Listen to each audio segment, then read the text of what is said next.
قل هو اللہ احد، اللہ ایک ہے، اللہ الصمد، اللہ بے نیاز ہے، اس کو کسی کی حاجت نہیں، کسی کی ضرورت نہیں ہے۔ کوئی تہجد پڑھنے والا یہ نہ سمجھے اللہ میرے تہجد کا محتاج ہے، کوئی اللہ کی راہ میں چندہ دینے والا، زکوٰۃ دینے والا، دان دینے والا، خیرات دینے والا یہ نہ سمجھے اللہ کو میرے مال کی ضرورت ہے۔ نہیں، اللہ کو تیرے مال کی ضرورت نہیں ہے۔ ارے تو کیا، تیری اوقات کیا؟ تجھے تو مال دینے والا بھی اللہ ہے، تجھے اس لائق بنانے والا بھی اللہ ہے کہ تو دان دے رہا ہے۔ اللہ چاہتا تو تجھے دان لینے والا بنا دیتا، یہ تو اللہ کا شکریہ ادا کر کے اس نے تجھ کو دینے کے لائق بنا۔ یہ بات بھی یاد رکھیے، ساری دنیا کے لوگ مل کر کے اگر اللہ تعالیٰ کی عبادت کریں، نمازی بن جائیں، تہجد گزار بن جائیں، اللہ کی شان میں کوئی اضافہ ہونے والا، اس کی عزت میں کوئی بڑھوتری ہونے والی نہیں ہے۔ وہ پہلے بھی عزت والا تھا، ہم نماز پڑھے تب بھی عزت والا ہے، ہم نماز نہ پڑھے تب بھی وہ عزت والا ہے۔ یہ تو ہماری بد نصیبی ہے، اللہ کسی کا محتاج نہیں۔ اللہ ایک ہے، اللہ الصمد، اللہ بے نیاز ہے، اس کو کسی کی حاجت نہیں ہے، اس کو کسی کی ضرورت نہیں ہے، وہ نہ تھکتا ہے نہ آرام کرتا ہے، وہ ساری کائنات کو چلا رہا ہے، اسے نہ نیند آتی ہے نہ اونگ آتی ہے۔ لم یلد ولم یولد، اس نے نہ کسی کو جنم دیا ہے، نہ اس کا کوئی بیٹا ہے، ولم یولد، اور نہ وہ کسی کا بیٹا ہے، نہ اس کا کوئی بیٹا ہے نہ اس کا کوئی باپ ہے، اس نے نہ کسی کو جنم دیا ہے نہ اس کو کسی نے جنم دیا ہے۔ یہ ہے ہمارا عقیدہ۔ کرسمس منانے والوں کا کیا عقیدہ ہے؟ ایک ایکٹر ہے، کامیڈین ہے، ہنسی مذاق کرنے والا، جو ٹی وی پر آتا ہے، فلموں میں آتا ہے، اس کا نام ہے سنیل گروور۔ ابھی اس کا ایک ویڈیو میں نے دیکھا، وہ کرسچین ہے۔ اس نے کہا صاحب جیسس، لوگ پوچھتے ہیں جیسس کون ہے، عیسیٰ کون ہے؟ کہتا ہے آؤ میں بتاتا ہوں، جیسس گاڈ ہے، گاڈ کے بیٹے ہیں، گاڈ ہے۔ یہ سنیل گروور کا عقیدہ نہیں ہے، یہ سارے عیسائیوں کا عقیدہ ہے۔ وہ عیسیٰ علیہ السلام کو اللہ کے برابر مانتے ہیں، اللہ کا بیٹا مانتے ہیں، اور وہ یہ عقیدہ رکھتے ہیں کہ 25 دسمبر کو عیسیٰ علیہ السلام پیدا ہوئے ہیں، اللہ کا بیٹا پیدا ہوا ہے، نعوذ باللہ۔ یہ ان کا عقیدہ ہے۔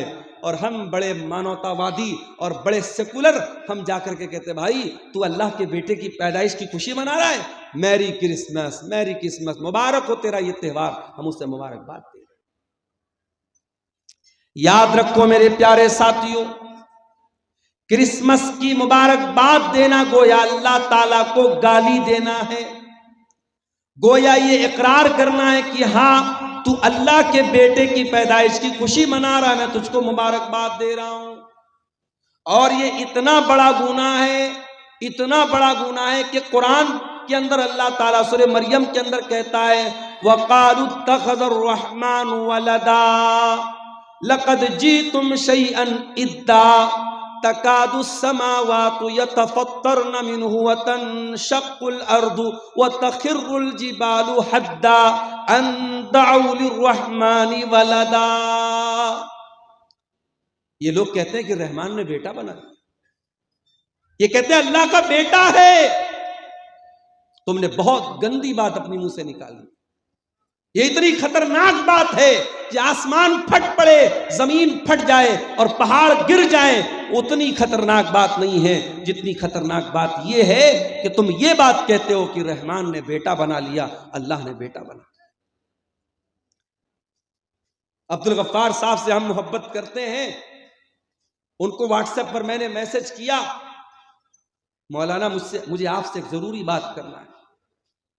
میرا نمبر بھی ان کے موبائل پر سیف ہے، واٹس ایپ پر نوٹیفیکیشن آ گیا، ان کے سامنے میسج آیا میرا۔ ایک دن گزرا، 2 دن گزرا، میں پھر میسج میں نے کیا کہ آپ کیوں میرے میسج کا جواب نہیں دے رہے ہیں؟ انہوں نے بار بار میرے میسج کو دیکھا اور اگنور کیا۔ اب سوچیے اگر آپ کی دوستی ہے عبدالغفار صاحب سے اور آپ کے ساتھ عبدالغفار صاحب نے ایسا کیا تو آپ کو کیسا لگے؟ حالانکہ میں یہ بھی بتا دوں آپ کو، میرا نمبر چونکہ بہت لوگوں کے پاس ہے تو بہت فالتو میسیجز بھی آتے ہیں، اور پھر بہت سارے گروپوں میں بھی لوگوں نے جوڑ رکھا ہے، گروپوں کے میسج الگ آتے ہیں، تو کبھی ایسا ہوتا ہے کہ کسی آدمی کا میسج آیا میں نہیں دیکھ پایا، یہ ممکن ہے۔ ابھی ایک پروگرام تھا میرا کلیا چک میں، اور یہی پٹنہ سے بائی روڈ مجھ کو کلیا چک جانا تھا، کتنا لمبا، آپ کا ارریہ تو پٹنہ سے 400 کلومیٹر ہے، لیکن کلیا چک کٹیہار ہوتے ہوئے جانا تھا، وہ اور زیادہ تھا، 500 کے اوپر 550 کلومیٹر تھا۔ اب وہاں جس آدمی نے مجھ سے جلسے کی تاریخ لی تھی وہ فون کر رہا ہے، وہ میسج کر رہا ہے، پھر کسی اور کا فون آ رہا ہے، کہاں پہنچے مولانا صاحب، پھر تیسرے کا فون آ رہا ہے، کہاں پہنچے مولانا صاحب، پھر میسج آ رہا ہے واٹس ایپ پر، کہاں پہنچے آپ، لوکیشن بھیجیے لوکیشن بھیجیے۔ کبھی کبھی تو دماغ خراب ہو جاتا ہے میرے بھائی، کتنے لوگوں کو جواب دیا جائے، کتنے لوگوں کو بتایا جائے کہ میں کہاں پہنچا۔ کلیا چک میں پروگرام تھا اور ایک نوجوان نے مجھے میسج کیا کہ مجھے اپنا لائیو لوکیشن بھیجیے، میں نے سمجھا ہوگا کوئی جلسہ کمیٹی کا آدمی، میں نے بھیج دیا۔ بعد میں پتا چلا کہ اس نے سارے لوگوں کو میسج دکھایا، اس نے کہا کہ دیکھیے عبدالغفار صاحب تو ابھی کٹیہار میں ہیں اور رات کے 11 بجنے 10 ساڑھے 10 بجا تھا، اس نے کہا کہ کٹیہار سے ان کو کلیا چک آنے میں بھی 3-4 گھنٹہ لگے گا، مولانا نہیں آ پائیں گے، جلسہ ختم ہو جائے گا، آدھی سے زیادہ پبلک چلی گئی۔ ایک غلط میسج اور ایک غلط پیغام دینے کی وجہ سے آدھی سے زیادہ پبلک اس پروگرام کی چلی گئی۔ ایسا بھی ہوتا ہے میرے بھائی، ہم یہ نہیں سوچتے ہیں کہ مقرر اگر آ رہا ہے تو ظاہر ہے کہ وہ یہ تو جان بوجھ کر کے دیر تو نہیں کرے گا۔ میں پٹنہ سے، آپ یقین کریں جب بھی آپ کے علاقے میں آتا ہوں، ہمارا ڈرائیور ماشاءاللہ اتنا الرٹ ڈرائیور ہے، راستے میں کبھی چائے پینا یا گٹکھا کھانا یا کوئی نشہ بھی وہ نہیں کرتا، نہ میں کہیں رکتا ہوں چائے پینے کی۔ کبھی ایسا بھی ہوا ہے کہ میں پٹنہ سے بھوکا پیاسا چلا ہوں اور جلسے میں پہنچا ہوں تو وہاں فوراً یہ کہا گیا کہ نہیں مولانا آپ اسٹیج پر آئیے، مجھے کھانا تک نصیب نہیں ہوا ہے، بھوکا پیاسا ڈائریکٹ آنے کے بعد مجھے بیٹھنا پڑا ہے کرسی کے اوپر۔ تو مقرر آپ کے لیے جان دینے کی بات کر رہا ہے، آپ کے لیے قربانی دینے کی بات کر رہا ہے، اور آپ فوراً نشانہ اس کے اوپر تیار کر لیتے ہیں۔ میرے ابھی کٹیہار میں ایک جگہ پروگرام تھا میرا، میں نہیں پہنچ پایا، مدرسے سے اجازت نہیں ملی، چھٹی نہیں ملی، اور پھر اسی کٹیہار کے علاقے میں دوسری جگہ پروگرام میرا رکھا گیا جو چھٹی کے دن رکھا گیا، تو میرے پاس فون آ رہا ہے کہ مولانا صاحب ہمارے گاؤں میں آپ نہیں آئے تھے، فلاں جگہ آپ آئیں گے تو ہمارے نوجوان آپ سے بدتمیزی کریں گے اور آپ سے بدلہ لے لیں گے اور یہ کریں گے۔ میرے پیارے ساتھیوں، یہ کیا افسوس کا مقام نہیں ہے؟ کیا یہ عزت ہے آپ کی نظر میں علماء کی؟ یہ آپ جن مقررین کے ساتھ آپ سیلفی لیتے ہیں، جن مقررین کے ساتھ آپ جو ہے محبت کا دعویٰ کرتے ہیں، ذرا سا 19-20 ہو جائے تو آپ ان کو مارنے کی دھمکی دیں گے، ان کو ذلیل کرنے کی بات کریں گے۔ واللہ مجھے بہت تکلیف ہوتی ہے، میں کبھی کبھی سوچ میں پڑ جاتا ہوں کہ ہمارے اندر علماء کی محبت کا جو ہم دعویٰ کرتے ہیں وہ واقعی میں ہے یا پھر ہم سے دعویٰ ہی دعویٰ کرتے ہیں۔ میرے پیارے سے ہمیں اور آپ کو ہمیشہ، چاہے وہ مقررین کا معاملہ ہو، چاہے وہ جلسہ کمیٹی کا معاملہ ہو، بھئی کسی کے ساتھ کبھی بھی کوئی ایمرجنسی ہو سکتی۔ میں جب بھی پٹنہ سے آپ کے ارریہ میں، کشن گنج میں، کٹیہار میں آیا ہوں، یقین کریں ہر بار راستے میں کوئی نہ کوئی ایکسیڈنٹ مجھے نظر آیا ہے۔ کوئی ٹرک جا کر کے کسی کار کو مار رہی ہے، کسی ٹرک نے کسی بائک کو مار دیا ہے۔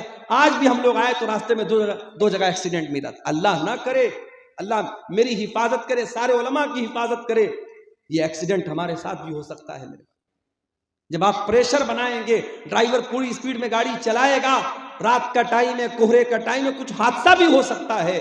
ہمیں اور آپ کو یہ مجبوریاں نظر نہیں آتی، ہمیں زبان ہلانے میں دیر نہیں لگتی، ہم علماء کو لالچی تک کہہ دیتے ہیں، ان کے کیریکٹر تک پر سوال اٹھا دیتے ہیں اور ان کو برا بھلا تک کہہ دیتے ہیں، اور اگر عالم کسی وجہ سے نہ آئے تو ہم جلسہ کمیٹی کو دوشی قرار دیتے ہیں کہ آپ لوگوں نے جھوٹ موٹ نام دے دیا، ان کو نہیں بلایا، آپ نے ان سے بات نہیں کی۔